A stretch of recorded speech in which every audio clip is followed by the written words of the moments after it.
Good afternoon, ladies and gentlemen. We lost a family member yesterday. All of our hearts are shattered. Officer David Hofer was well respected among his peers and the community he served. I wish there were words to convey our loss. Our thoughts and prayers are with the Hofer family and all those who knew and loved him. Please join us for just a moment of silence to honor David Hofer. A little bit about Officer Hofer. He was an exceptional police officer, person, and a friend to everyone in the Euless Police Department and the Euless community. He truly loved police work. He led with a servant's heart. If you had the opportunity to meet him, you would have found him to be a very warm, cheerful individual who would go out of his way to help our citizens or anyone in need. Officer Hofer had been with the Euless Police Department 2 years and 2 months. He worked 5 years as a New York City police officer. During the short time that he was here in Euless, he received eight letters of commendation and earned the grade of senior police officer. He was an ambassador for our community. David's larger-than-life personality and genuine heart will be deeply missed. I want to also thank all the surrounding communities we've just had an outpouring of love and support from everyone. It wasn't just the love and support. We received prayers, food, and the offer of any resource that our community might need to get through this sad, sad time.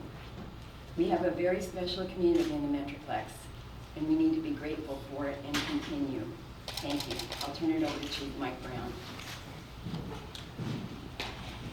Thank you, Mayor. It's a sad day for this community, for this region, and for the state of Texas.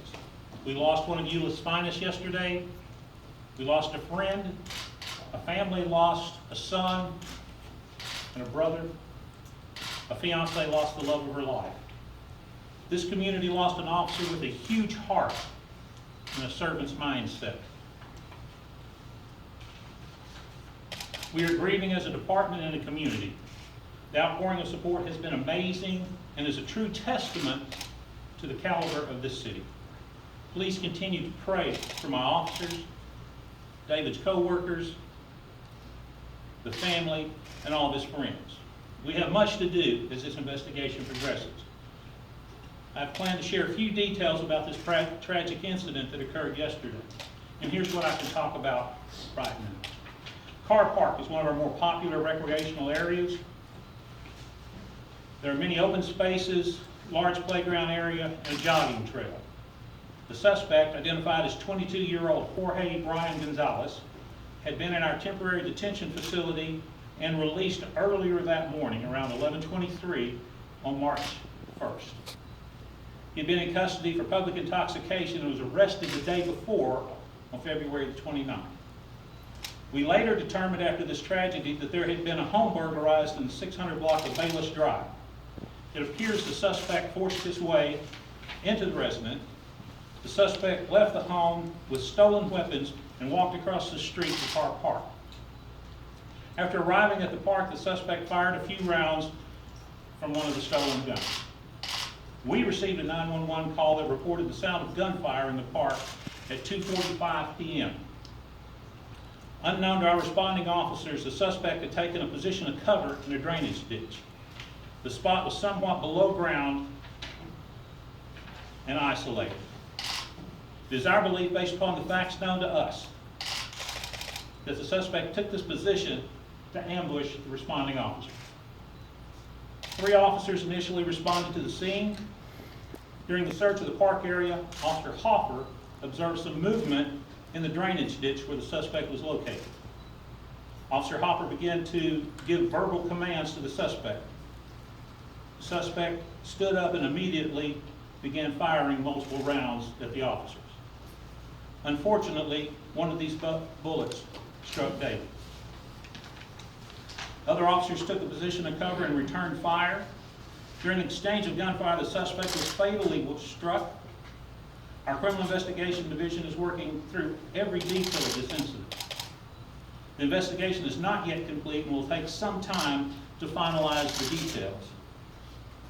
We will be forever grateful to our brothers in the Euless Fire Department and to the treating staff at Baylor Hospital Grapevine. We knew they did everything they could do to save David's life.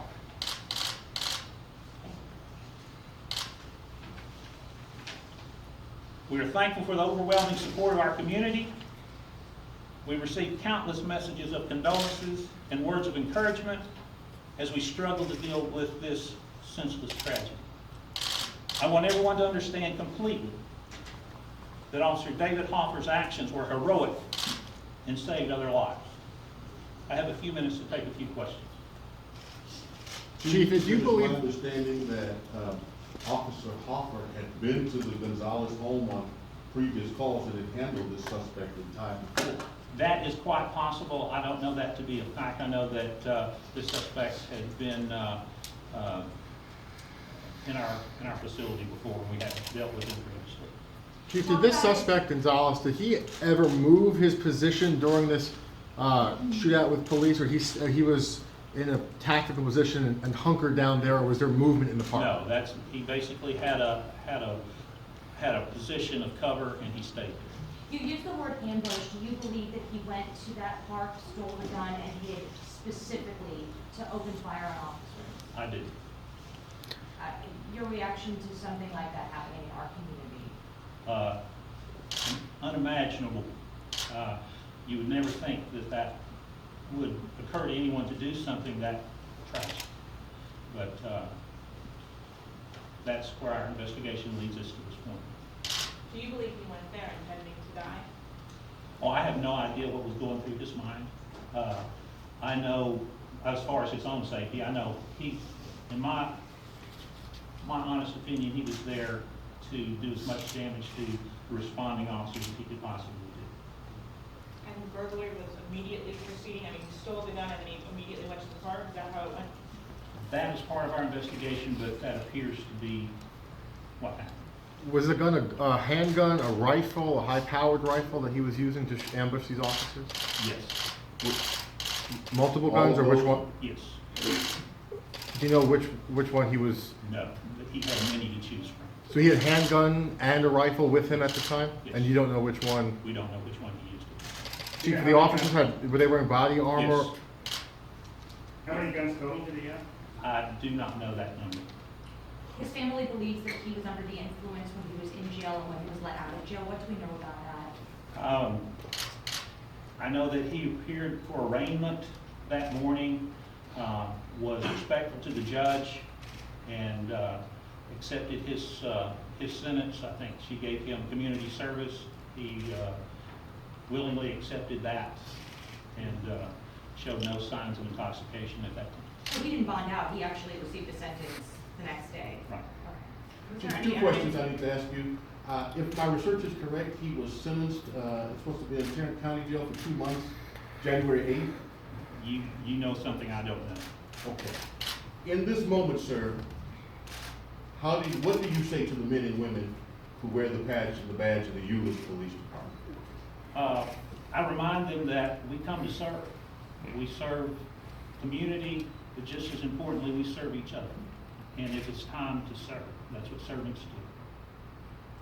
Is there any evidence that this was a plan, something that he had thought of? I cannot speak to that. I have absolutely no clue. Do you have any reason to believe that he went to this home specifically to burglarize several weapons, or he perhaps just saw them and? Let's say that, hopefully that will come out in the investigation of how he knew that those weapons were there, or if he just stumbled across them and hatched a plan from there. We don't know. And during the course of this, he was shooting a gun and a rifle? During the course of this shootout, he was using both several I weapons? don't know. Okay, he just had them. Okay. Did the homeowner know him? Not to my knowledge. Okay. Thank you very much. Thank you.